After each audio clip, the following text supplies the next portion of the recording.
Bueno, un gusto nuevamente retomar de donde estábamos, haciendo otra vez un breve repaso y, como decía Jürgen, seguir sumando, pero que esa información no sea simplemente conocimiento que estamos sumando, sino que podamos aterrizarlo a nuestras vidas, que de la cabeza baje al corazón y del corazón eh, llegue a ser, digamos, parte íntegra de nuestras vidas, ¿no?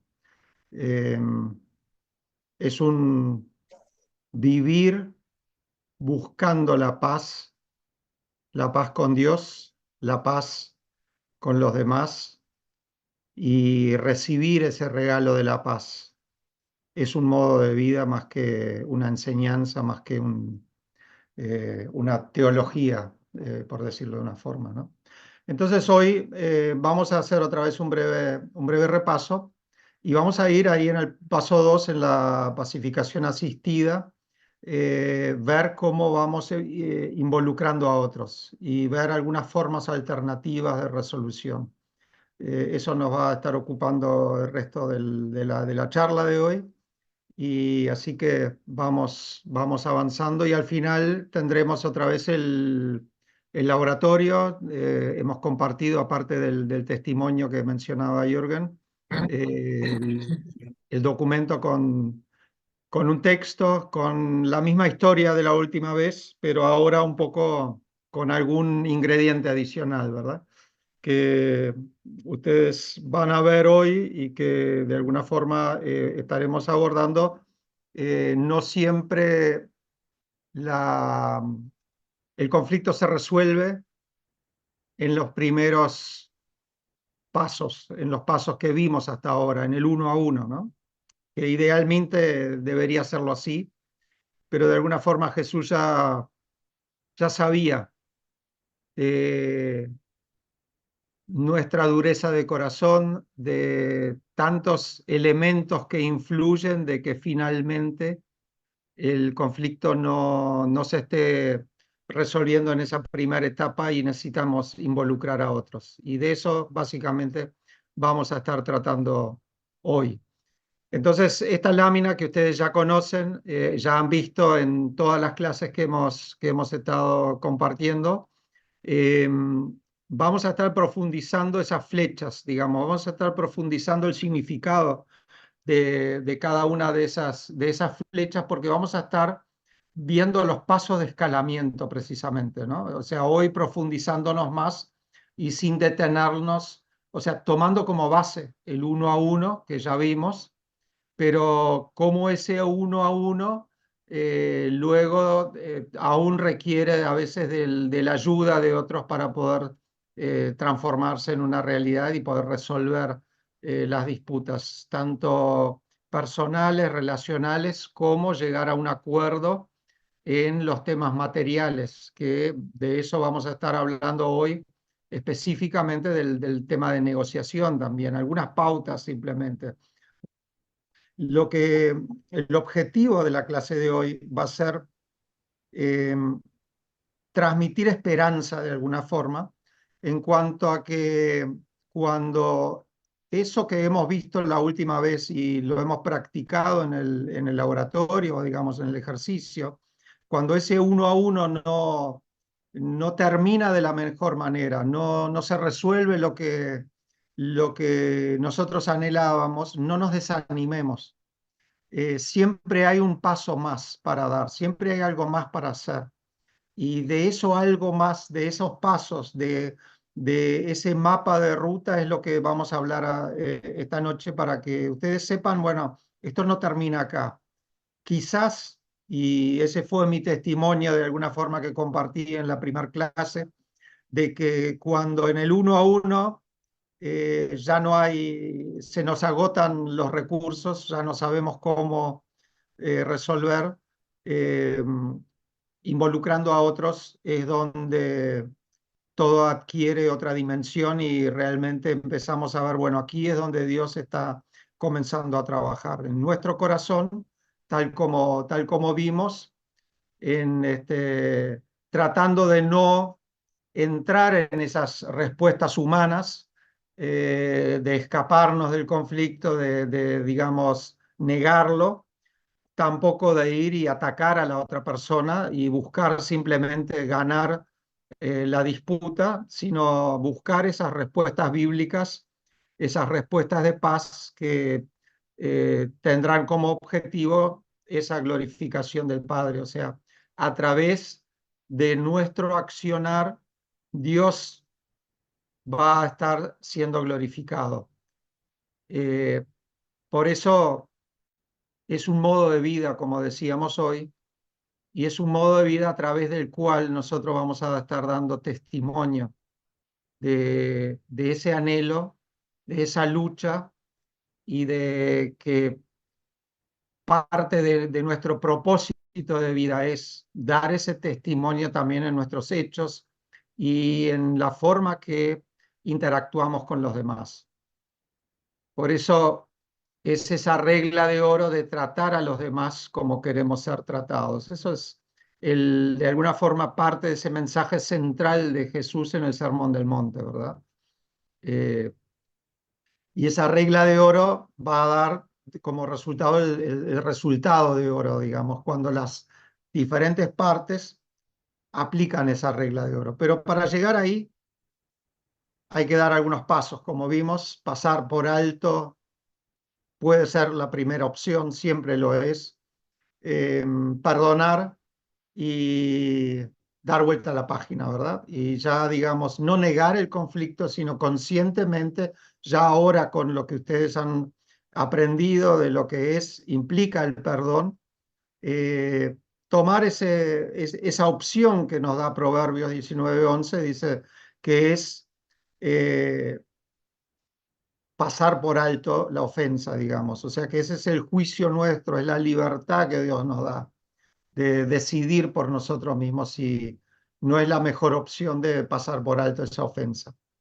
Pero después, si necesitamos abordarlo, si necesitamos ir a hablar con otra persona, entender cuál es el origen y de alguna forma también cómo nosotros mismos a veces hacemos parte de ese conflicto en nuestras actitudes, en nuestras palabras y en nuestras acciones. Cuando aquel testimonio, digamos, que nosotros vivenciamos de cómo abordamos las relaciones con los demás, a veces también caemos cortos en estar a la altura de los acontecimientos o de lo que la Biblia y Dios espera de nosotros, ¿verdad?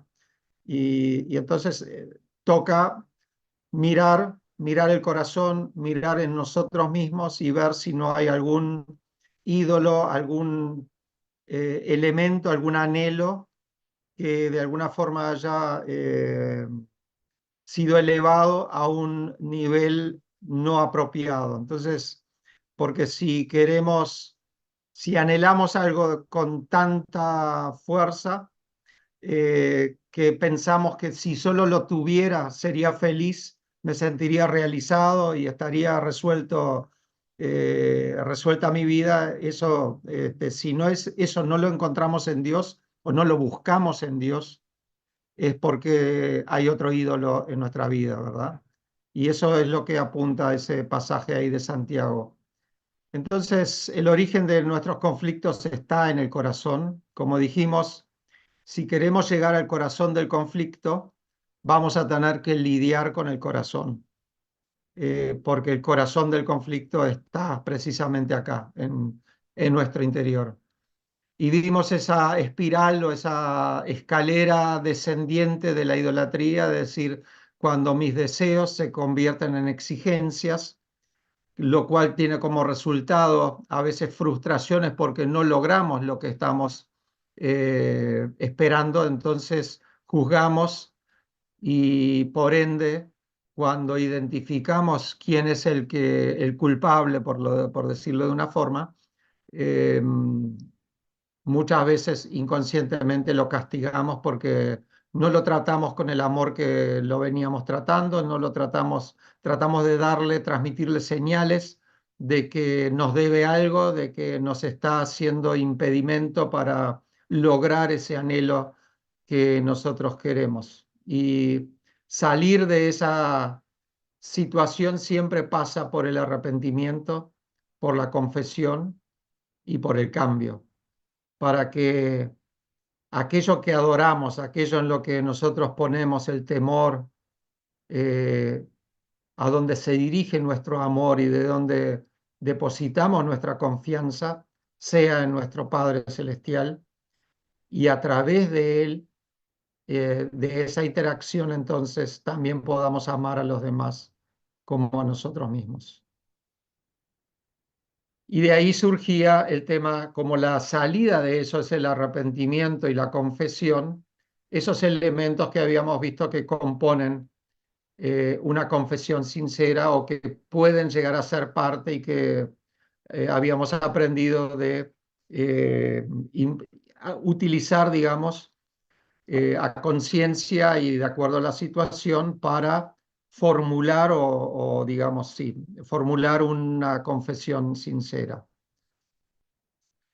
Luego vimos el acercamiento con el prójimo, restaurar humildemente a la otra persona, eso es lo que nos insta la palabra. Y habíamos visto que primeramente los elementos por los cuales no debiéramos pasar por alto la ofensa o la situación que estamos viendo en otra persona es cuando hay una deshonra al Señor, cuando hay un daño a la relación, cuando la persona es dañada y cuando afecta el uso de sus dones, pero también cuando yo no estoy pudiendo de alguna forma perdonarle a ella, ¿sí? Estos son lo que ustedes ya han visto y lo que de alguna forma fue parte de ese resumen que nosotros que le compartimos en la semana. Entonces, hay una etapa de preparación para ir a confrontar amablemente a la persona, elementos de preparación y elementos a tener en cuenta durante ese encuentro también, ¿sí? Y el objetivo de ese encuentro siempre es confesar, perdonar y ser perdonado, o sea, buscar la reconciliación entre ambos.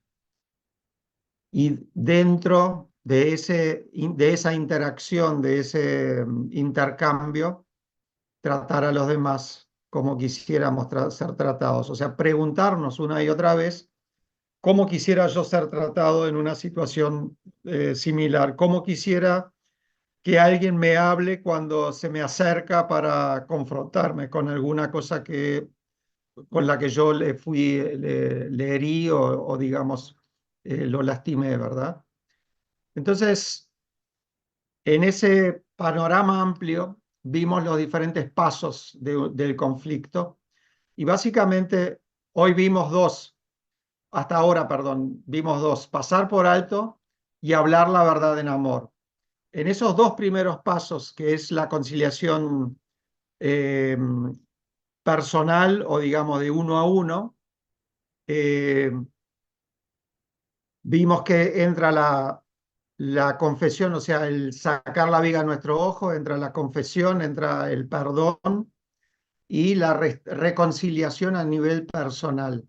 Pero hoy vamos a estar abordando estos otros cuatro puntos como para que cuando el paso uno y dos no son suficientes y no podemos, y digamos, no llegamos al paso 6 porque idealmente no debería haber ni 3 ni 4 ni 5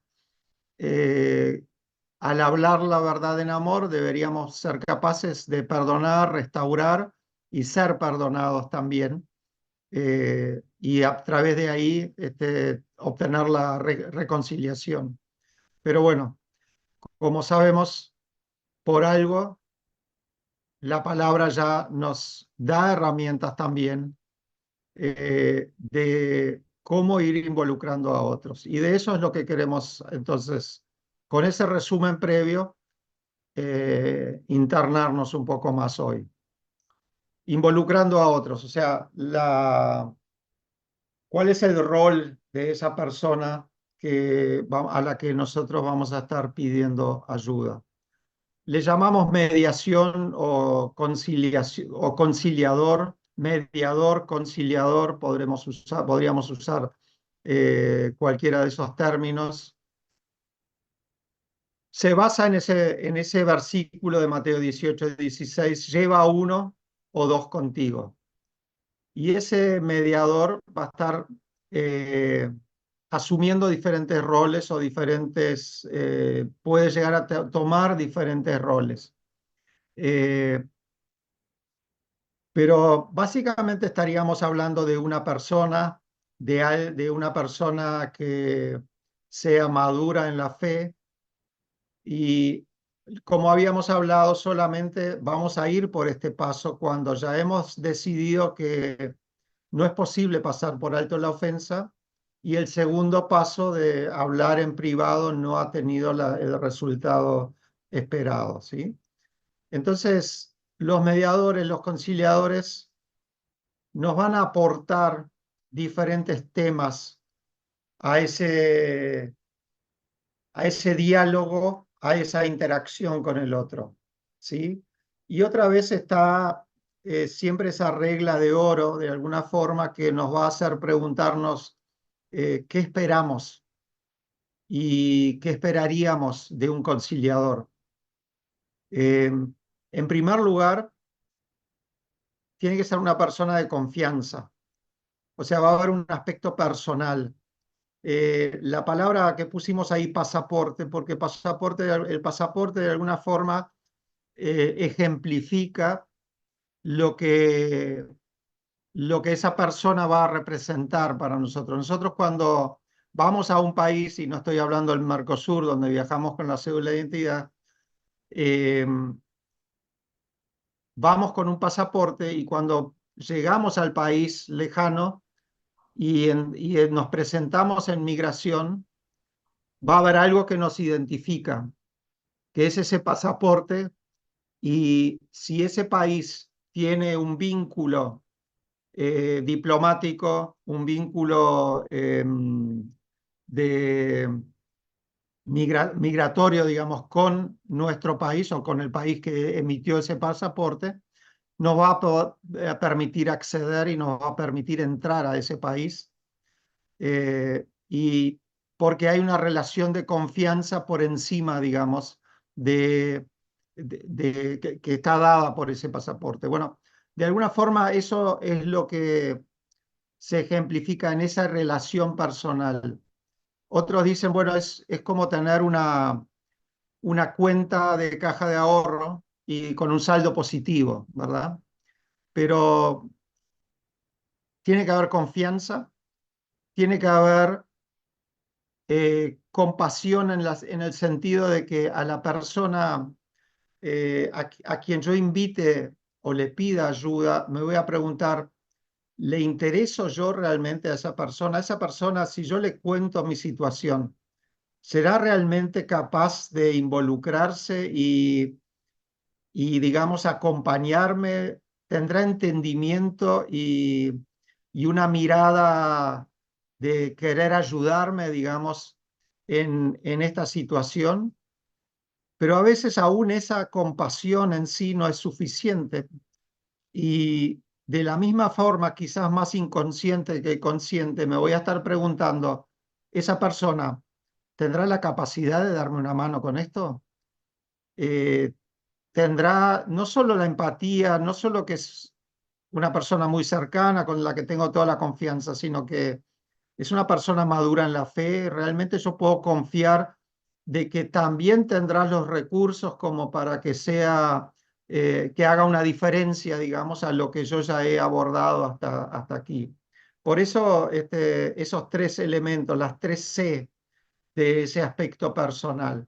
Pero en segundo término, eh, esperaremos, digamos, de que la persona en el y vamos a estar hablando de dos niveles de pacificación asistida.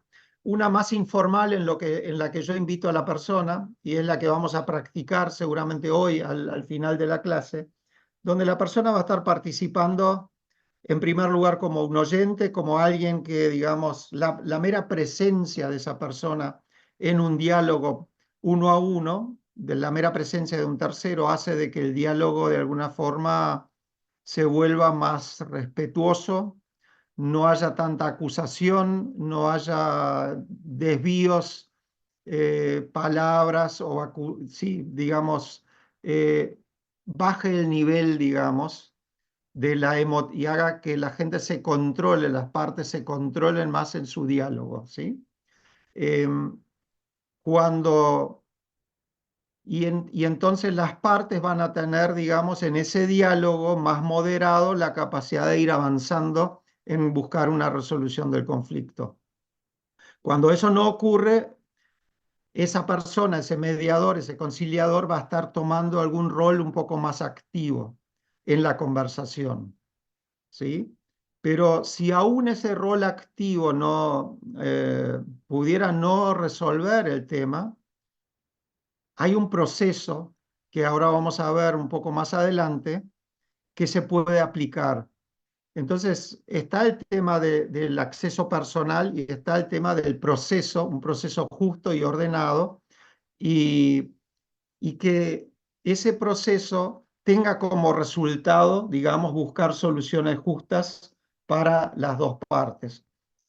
Siempre cuando hablamos de un proceso de mediación, la resolución y la decisión de la resolución del conflicto está en las partes.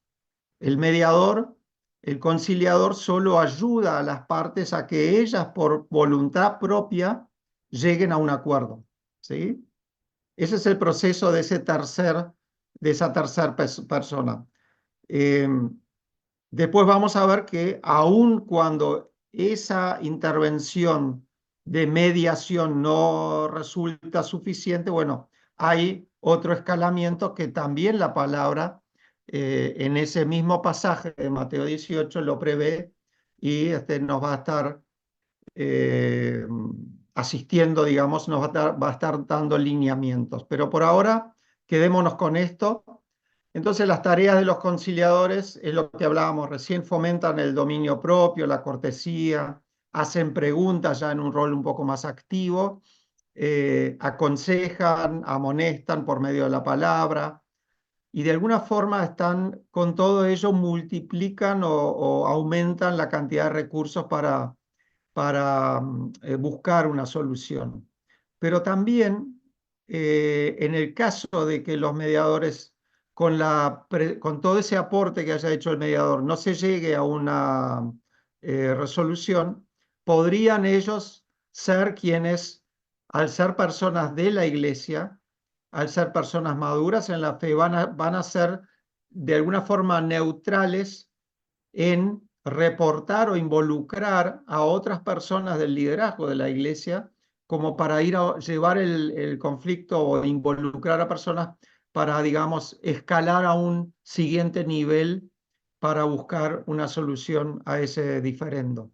¿Sí? Entonces, todo ese paquete de alguna forma es lo que podrían estar, digamos, aportando los mediadores y aún podrían servir de árbitros cuando, y lo vamos a ver un poco más adelante, las partes no llegan a un acuerdo, por ejemplo, en un diferendo material, por ejemplo, en el caso de este ejemplo que nosotros teníamos, si Mike y Johanna no llegaran a un acuerdo, el tercero podría, digamos, las partes podrían decidir, decir, bueno, dinos tú a ese tercero o a un comité arbitral cuál es la solución más justa para, para digamos, resolver esta diferencia del pago de dinero. O sea, hablamos del tema material y ahí podrían servir esas personas que han sido mediadores en una etapa posterior tomar ese rol de árbitros y las partes se someterían a esa decisión arbitral. ¿Sí? Entonces, el B con otros tiene mucho de rendición de cuentas. Cuando decíamos que ese mediador podría ser, digamos, de alguna forma a quien traslada o involucra el siguiente paso, que es el involucramiento de la iglesia, eh, ahí es donde entra este pasaje de Mateo 18-17, entonces díselo a la iglesia. Ahora, ¿quién es la iglesia? La iglesia, digamos, en el mismo pasaje 18 de Mateo 18, Jesús le da autoridad a la iglesia. También también hay otro pasaje más, y son los únicos dos pasajes en donde Jesús se refiere a la iglesia en el Evangelio de Mateo y en los evangelios en general, que es en Mateo 16, cuando la confesión de Pedro. Y cuando le pregunta, ¿y ustedes quién dicen que soy yo? Y Pedro dice, bueno, tú eres el Cristo, el Hijo del Dios viviente. Y Jesús le responde, dice, y tú eres Pedro, y sobre esta roca edificaré mi iglesia. Seguramente ustedes se acuerdan de ese pasaje. Entonces, y después continúa Jesús dando algunas instrucciones de adicionales específicas a la iglesia, diciendo de que donde haya dos o tres reunidos en mi nombre, yo estaré en medio de ellos, pero también ante esa unidad, a quien ustedes perdonen los pecados, les serán perdonados, a quienes ustedes se los retengan, les serán retenidos. O sea, todo una interpretación y una comunicación y empoderamiento de alguna forma que Jesús hace de la iglesia en ese pasaje específicamente.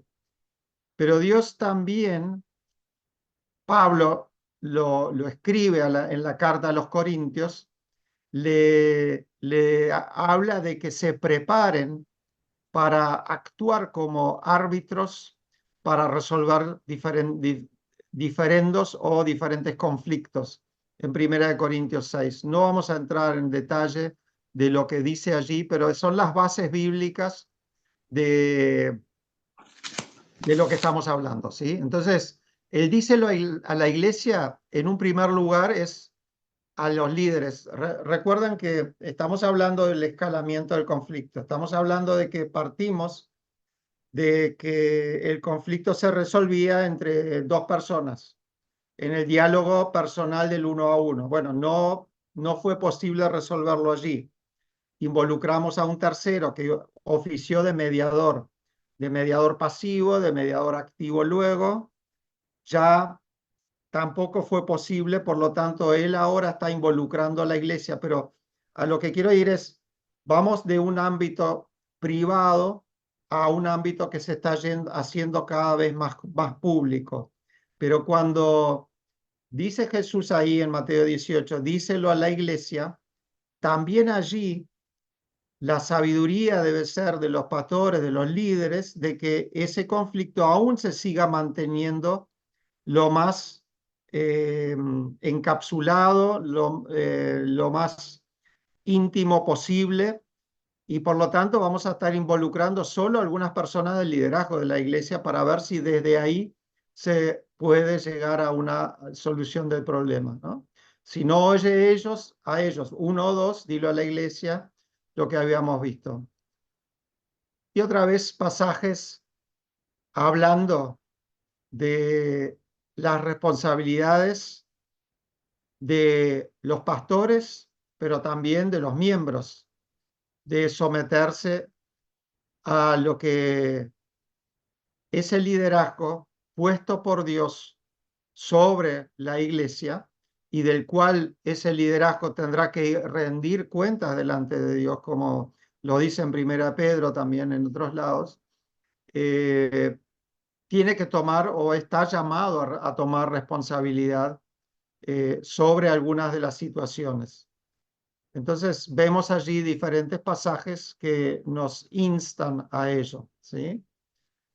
Ahora, cuando esa acción que ahora, digamos, no solo está el mediador que estuvo participando inicialmente, sino que ya se sumó alguien del liderazgo de la iglesia, o se sumaron más de una de las personas de la iglesia y trataron de persuadir a las partes para, digamos, reconocer sus faltas, confesar sus errores, o sea, entender dónde está el problema del corazón en los miembros, en estas personas, cuando todo eso no, eh, no está, digamos, aún no trae el resultado esperado, el dilo a la iglesia puede llevar digamos, y de eso depende, aquí depende un poco de lo que es, de cómo son los estatutos de la iglesia, si la iglesia es una iglesia que tiene, digamos, liderazgo congregacional en el sentido de que la congregación, la asamblea es la que tiene la decisión, bueno, tendrá que ir involucrando otros niveles que sean capaces de tomar esa decisión final, digamos. Y que no significa ir frente a la asamblea, frente a la iglesia, a, digamos, abundar en detalles de los pecados ni durante un culto hablar de esto desde el púlpito, sino una reunión aparte, una reunión privada, una reunión donde asistan más personas para que en una asamblea extraordinaria de miembros explicar muy brevemente los temas, el nombre de las personas, el problema principal, sin detalles, para que los miembros puedan saber lo suficiente como para orar por estas personas, explicar el proceso de la disciplina informal y las fases iniciales de una disciplina formal. La disciplina informal ha sido todo este proceso hasta ahora, pero ya con el involucramiento de los líderes de la iglesia se está volviendo, está tornando en una fase de involucramiento formal, de disciplina formal. Entonces, poner, digamos, un tiempo extenso, intenso en oración por las personas, por las partes, y de esa forma buscar persuadir para que el obrar del Espíritu Santo en esas personas promueva una actitud humilde y una actitud que eh, pueda avanzar, digamos, en asumir sus responsabilidades y con ello llegar a un entendimiento y llegar a una resolución del diferendo. ¿Sí? Entonces, la rendición de cuentos, cuando aún ese tiempo de oración, aún haberlo presentado a la asamblea, aún haber dejado un tiempo de oración, como decía, por ellos, etcétera, no tiene el resultado esperado, dice allí, si no oye a la iglesia, téngalo como un inconverso. Bueno, eso es lo que sería la disciplina final, ¿verdad? Del acto, disciplina más severo. ¿Qué involucra eso? La palabra clave de esta frase está el cómo. ¿Cómo? En una decisión funcional. O sea, no estamos juzgando el corazón de la persona, estamos juzgando las actitudes de la persona. Dios es el que mira el corazón. Por lo tanto, tratar a la persona como alguien inconverso, como un gentil y publicano, dice en otras traducciones, eh, pensemos cómo trató Jesús a aquellos que eran los marginados de la sociedad. Él los amaba, le hablaba la verdad en amor y les compartía el Evangelio diciendo el reino de Dios se ha acercado. Por lo tanto, aún allí, haciéndole sentir, digamos, la severidad de la decisión y de la disciplina, hace que la persona, o digamos, como líderes de la iglesia, debemos seguir amando, seguir tratando a esa persona y como ya, digamos, sus actitudes y sus acciones no han sido dignas de un miembro de la familia de Dios, hacerle ver esa severidad y, y compartirle nuevamente el Evangelio, hacerle un proceso de discipulado para buscar ese acercamiento, porque siempre digamos, el objetivo final es el restaurar al que se aparta. O sea, impedir que otros tropiecen, proteger el nombre de Dios, el testimonio de la iglesia y, y buscar esa restauración, de que en ese proceso de separación la persona entre en sí y vuelva a la iglesia pidiendo perdón y pidiendo ser nuevamente tenido en cuenta como miembro de la misma. Dietrich Bonhoeffer dice, nada es tan cruel como la ternura que consigna a otra persona su pecado. Nada puede ser más compasivo que la severa reprimenda que llama a un hermano a alejarse del pecado. O sea, en otras palabras, es un acto de amor la disciplina severa, como la disciplina de un padre a un hijo, tiene que estar siempre regida en términos del amor, en términos del amor de Cristo, en términos de que la persona, así como ese hijo, como ese padre esperaba al hijo pródigo, bueno, entre en razón y vuelva. Ese es el sentido de esto. Tristemente, muchas veces esa última etapa o el proceso de disciplina no termina teniendo el resultado y la persona se aparta, herida y no es discipulada ni buscada, digamos, para que pueda retornar y volver al seno de la iglesia. Pero si entendemos bien este pasaje, ese es el sentido que debería tener. Entonces, perdone y restaure al arrepentido. La disciplina es un don y una bendición de Dios para la iglesia. Ese es el paso básicamente que hoy queríamos ver dentro de este proceso de escalamiento.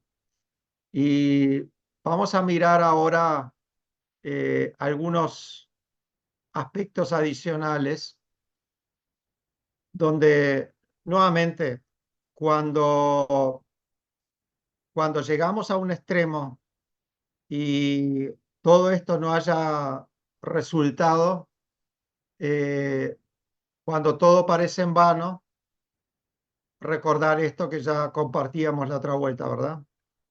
Eh, Nuestra tarea es hablar la verdad en amor, es escalarlo, involucrar a otros y buscar que en cualquiera de esos pasos el Espíritu Santo pueda convencer a la persona y la persona decida permitir el obrar del Espíritu en su vida y pueda haber un corazón cambiado, un corazón que quiera volver, un corazón que reconozca, eh, haya arrepentimiento, haya confesión, haya cambio y haya reconciliación, por ende.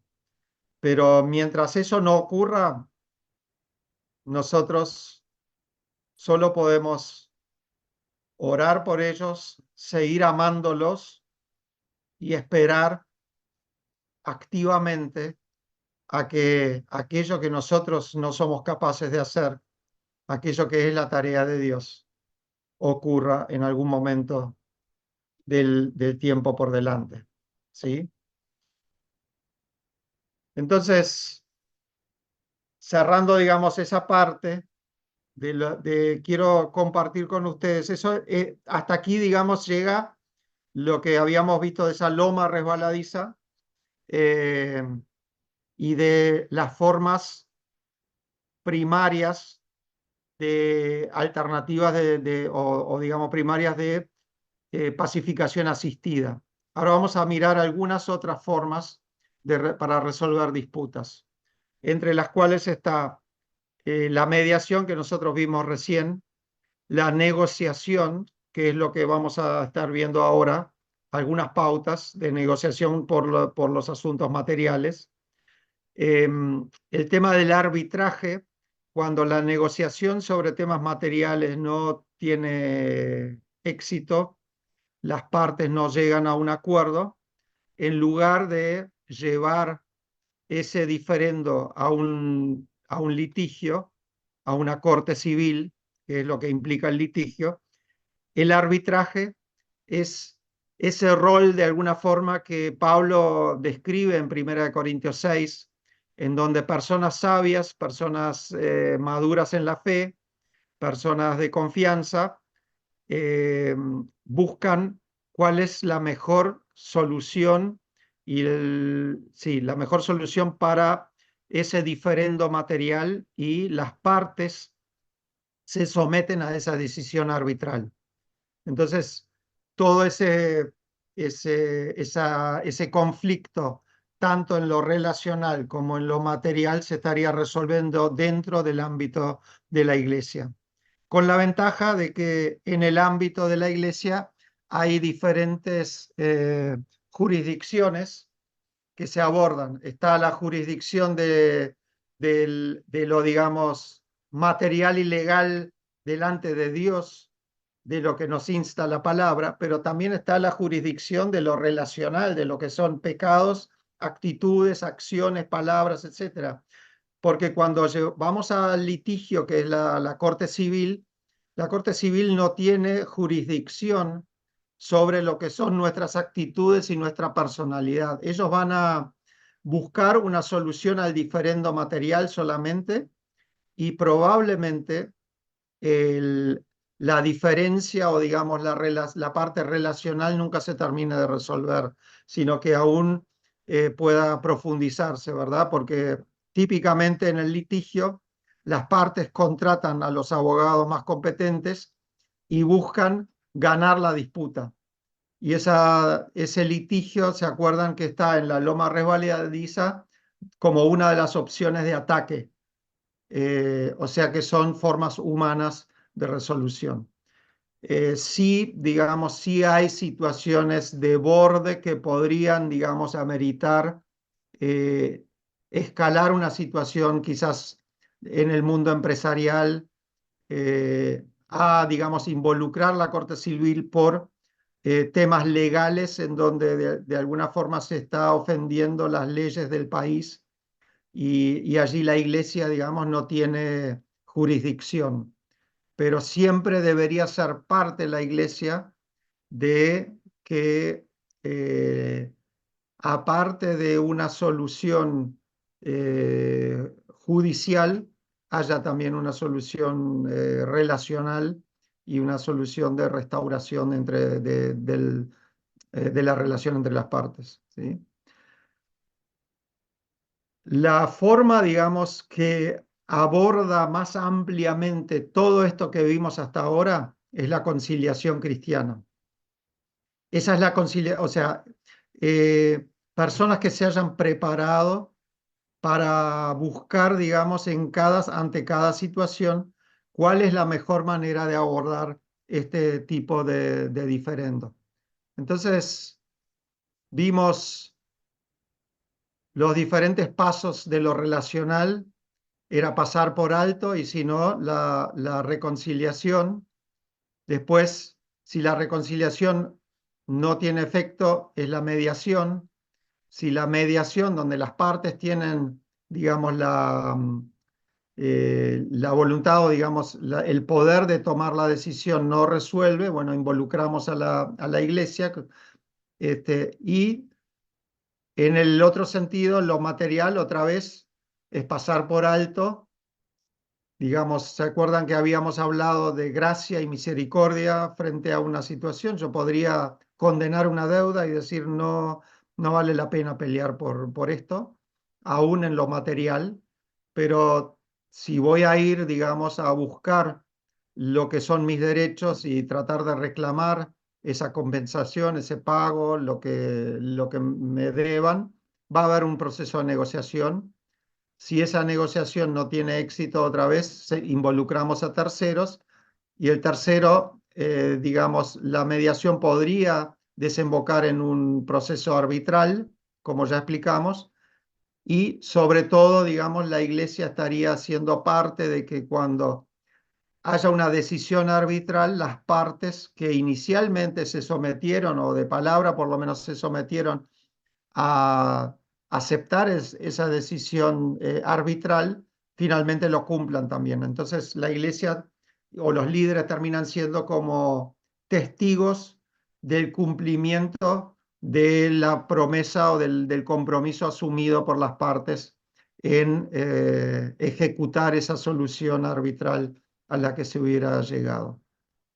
Entonces, vamos a ver algunas pautas de negociación brevemente. Eh, Como primer parte, digamos, estamos hablando ahora de la negociación de temas materiales. He decidido no pasar por alto y, digamos, no condenar la deuda, sino voy a ir a reclamar, voy a ir a hablar con la otra persona y hacerle entender que me está debiendo eh, un dinero, digámosle, ¿no? Nuevamente eso voy a tener un tiempo de preparación, así como cuando íbamos a hacia la otra persona para hablar de un tema, de una ofensa, de algo relacional, voy a hacer lo mismo con la parte de negociación, con todos estos elementos que figuran acá, identificar los asuntos, investigar de qué se trata, investigar realmente si mi corazón está digamos, sano como para abordar y llevar adelante, seleccionar el tiempo, planificar un montón de cosas. Pero cuando finalmente llego con la otra persona, lo que me va a, digamos, por lo que yo voy a buscar es que lo relacional esté por encima de lo material. Lo que yo voy a comunicar es de que me interesa mantener una buena relación, restaurar la amistad con la otra persona. Por eso yo también quiero que aquella deuda no quede allí siempre, digamos, como algo eh, no resuelto en nuestra relación. Por lo tanto, vamos a estar afirmando las relaciones, afirmar nuestro interés eh, y abocarnos a de que tenemos que juntos buscar una solución a este diferendo para que nuestra relación madure, crezca y por lo tanto ser bendecidos ambos, ¿verdad? Para, digamos, encontrar una solución voy a tener que buscar cuáles son los intereses de ambas partes. O sea, hay una deuda, hay un daño, hay algo que necesitamos resolver. ¿Qué intereses hay de ambos lados? Eh, ¿Y qué motivan esos intereses? Entonces, identificados los intereses, vamos a estar buscando soluciones creativas, una especie de tormenta de ideas, para que finalmente hagamos un análisis objetivo y razonable de las diferentes opciones o soluciones, de esas soluciones creativas y ver cuál de todas ellas podría ser la mejor solución para resolver ese diferendo material. Entonces hay una palabra allí en la vertical que se llama pausa y típicamente nos insta a tomarnos un tiempo, una pausa para prepararnos, para afirmar las relaciones, para ubicar los intereses, para buscar soluciones creativas y hacer un análisis objetivo y así llegar a un acuerdo, porque la A también podría ser para el acuerdo entre las partes sobre ese diferendo, ¿sí? Bien, hasta aquí nada más como un puntapié de lo que es de lo que es la parte de negociación. El arbitraje, ya lo vimos en gran medida, es el proceso más similar a lo que sería un proceso judicial, nada más que llevado adelante por personas de de la iglesia, personas, digamos, sabias, personas que van a estar buscando no solamente la, digamos, no se van a contraponer en una lucha encarnizada de quién gana la mejor parte, sino que van a ser personas que van a buscar la mejor solución para ambas partes. Y entendiendo eso, las partes se someten a esa decisión arbitral. Pero previamente han tenido la oportunidad de negociar, previamente han tenido ese paso previo de decir, eh, pero no llegaron, digamos, a pesar de todas las soluciones creativas que hubo, no se pudieron poner de acuerdo a ninguna.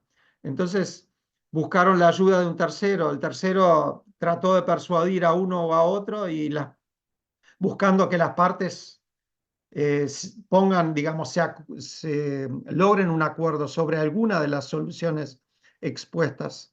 Cuando todo eso no tuvo andamiento, las partes pueden decidir, bueno, ahora el que ha hecho de mediador busque a otras personas y hagan un grupo, una especie de, como hacen los médicos cuando van a hacer, no me sale la palabra ahora, pero un Ateneo, y, y ese comité busque una solución vinculante, una solución que de alguna forma eh, busque la mejor solución para las partes, ¿sí? Y mediante esa solución, el testimonio de la iglesia y el testimonio de las partes sea restaurado. Entonces, los mediadores, los árbitros, esas personas que ayudan, son imparciales, o sea, no van a estar eh, tomando partida por ninguna de las dos partes, pero no son neutrales. Y quiero enfatizar esto, porque podríamos pensar que un mediador busca que la verdad va a estar ahí más o menos en el medio de lo que las partes han expuesto o de las versiones de las partes. Y no necesariamente. El mediador y el árbitro, en última instancia, tiene que buscar, digamos, propuestas alternativas que estén basadas y fundamentadas en la palabra de Dios para que esas soluciones sean justas ante Dios y sean lo más justas posibles ante las partes. Es ahí recién donde Dios va a ser glorificado y podamos tener una solución que realmente sea digna para todos.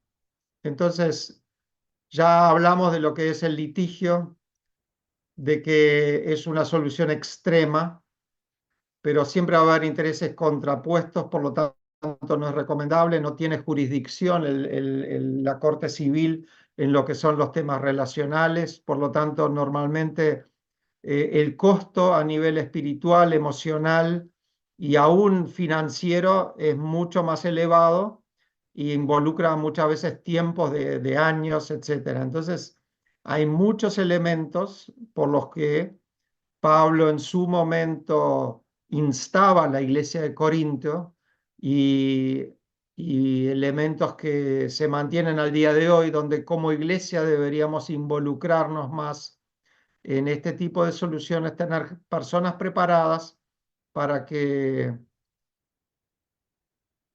aun cuando las soluciones no surgen de ambas partes, del uno a uno, nos involucremos, acompañemos, busquemos soluciones que eviten llevar las situaciones a una corte civil, que normalmente daña la relación aún mucho más por cuanto ha sido eh, catalogada también ese litigio como una agresión hacia la otra persona y va a haber una agresión mutua, digamos, buscando cualquiera de las partes ganar la disputa y no restaurar la relación.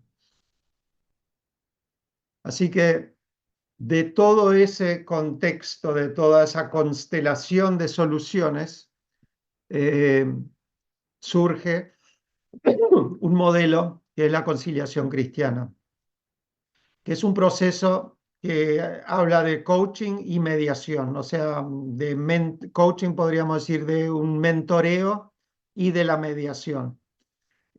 Por cuanto de alguna forma el mediador va a tener como parte de ese proceso reuniones particulares, reuniones en privado con las partes para abordar la raíz del conflicto, buscar exponer el pecado y persuadir a las partes a que estén dispuestas a confesar y a buscar una solución que glorifique a Dios. Un llamado de alguna forma a sacrificarnos, a abdicar derechos, a hacer una mirada compasiva, a una mirada que mire a los demás, pero que va a tener grandes ganancias y grandes beneficios en lo espiritual, porque el amor de Dios será puesto en escena, el testimonio de las partes de la iglesia es preservado, fortalecido, y también se fortalece el testimonio de las familias y esa lucha de buscar la paz.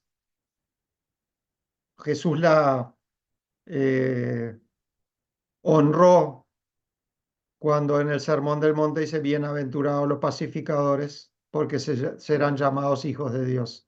Los pacificadores, los que buscan fehacientemente eh, hacer la voluntad de Dios por encima de todo.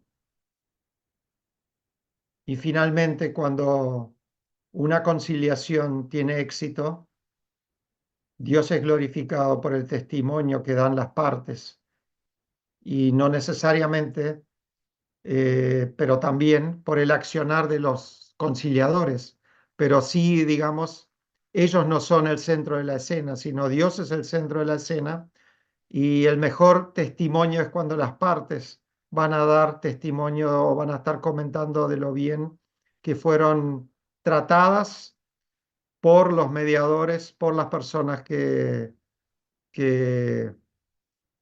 actuaron en esa situación. Por eso, en este proceso de conciliación cristiana, que de alguna forma resume lo que vimos hasta ahora, nuevamente entra en escena. ¿A quién vamos a llamar? ¿A quién le vamos a pedir para que nos asista? Y va a tener otra vez que cumplir de alguna forma inconscientemente, pero con las 3 C de la confianza, de la compasión, la capacidad. Va a tener que haber un aspecto personal, un aspecto del proceso y del producto, que ahí es donde entra precisamente este proceso de la conciliación cristiana y el producto final entran un poco más en escena y vamos a ver ahora de qué forma, ¿sí? Hablábamos de que es parte de coaching y de mediación, coaching o mentoreo, que es ese acercamiento a las partes, otra vez hacer preguntas de rayos X, todo aquello que nosotros hacíamos en la preparación individual antes de ir a presentarnos con otra persona, ahora va a haber alguien que nos va a ayudar a hacer eso, que nos va a ayudar a exponer la raíz de nuestras motivaciones y alentar y preparar una confesión para ir con la otra parte. Entonces, el mediador, en este caso, ese conciliador va a tener esa etapa de uno a uno con cada una de las partes para prepararlos para después tener una reunión de mediación donde vamos a estar viendo que de alguna forma está establecido un proceso también. ¿Sí? Entonces, reglas para una reunión de conciliación, bueno, comunicación respetuosa, hablar la verdad en amor, cada uno se enfoca en sus aportes, o sea, hablamos nuevamente en primera persona, no estamos acusando, confidencialidad de lo que en esa reunión se diga, y se puede pedir en esa reunión, entonces va a haber como ese mediador va a tener el rol activo y va a ser el moderador de la reunión. Entonces va a haber una etapa en donde también se puede, o sea, se puede pedir un cuarto intermedio y donde otra vez el mediador puede ir el mediador o el equipo de mediación puede ir y tener charlas en privado con alguna de las partes. Las partes se comprometen a no abandonar el proceso, pero las partes serán las que tomarán la decisión final. O sea, el mediador solamente facilita para que con todo ese entorno y con todo ese eh, entorno o seteo de la reunión, las partes puedan recibir el apoyo y tener las herramientas como para tomar una decisión y documentarla la misma y archivarla finalmente como un testimonio de lo que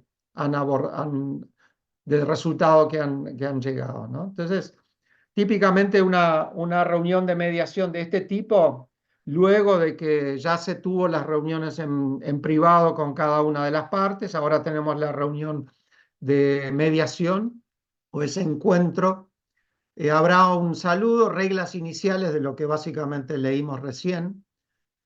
Cada parte podrá explicar qué expectativas trae en un primer abordaje a esa reunión, y luego cada parte tiene un tiempo en la que puede explicar y compartir la historia de cómo ha vivido ese conflicto hasta este momento, mientras que la otra parte puede tomar nota, pero básicamente no puede interrumpir el relato histórico que va a ser la parte, porque después tendrá su lugar y su parte también, su oportunidad, digamos, de exponer su historia. Después de expuestas las historias, trataremos de identificar los asuntos más importantes y que habrá asuntos materiales, relacionales, etcétera. Se explorarán soluciones, otra vez, donde las partes deberán confesar, pedir perdón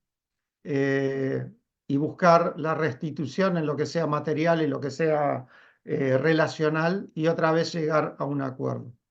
Eso es básicamente ese concepto de la conciliación cristiana, y otra vez buscamos que Dios sea eh, glorificado. Después, aquí podríamos entrar en más detalles. Yo voy a pasar esta parte de lo que es ese encuentro de mediación y pasar ya a lo que es la parte de resumen de lo que hemos estado viendo hoy. ¿Se acuerdan que habíamos hablado de las primeras, de hasta antes de esta reunión habíamos dicho de pasar por alto era una opción, hablar la verdad en amor, en donde buscábamos confesar nuestras faltas, en donde hacíamos una confesión, buscábamos eh, la viga en nuestro ojo y hablamos la verdad en amor. Hoy hablamos de involucrar a otros, hablamos del arbitraje, del rol de la iglesia, hablamos de esa frase que téngalo como un inconverso, de esa disciplina máxima, pero que tiene siempre el objetivo de la restauración. ¿Sí? Entonces, las formas alternativas de resolver disputas. Por un lado tenemos a la Iglesia con la mediación, la negociación, el arbitraje y lo que vimos recién, la conciliación cristiana. Y el Estado ofrece el litigio, la corte civil y oficinas de mediación civil que existen pero que no son muy difundidas y no sé qué porcentaje en Uruguay hoy eh, se resuelven a través de las oficinas de mediación civil. Sí, en otros países, sí, en Estados Unidos tienen un rol importantísimo, y donde digamos, esta organización ha capacitado a muchos mediadores que trabajan en esas oficinas de mediación civil, y aplicando estos principios bíblicos han logrado aumentar el porcentaje de resolución de diferendos del 50-60% al casi el 90% de los casos, ¿sí? Ese es un dato estadístico de cómo desde la iglesia, desde los principios y valores de la iglesia, se ha podido servir a la sociedad, trayendo paz a los diferendos y a las relaciones y resolviendo conflictos, ¿sí? Entonces vimos todos los diferentes elementos y básicamente nos excedimos un poco en el tiempo hoy, pero esta era toda la temática que queríamos abordar en esta noche.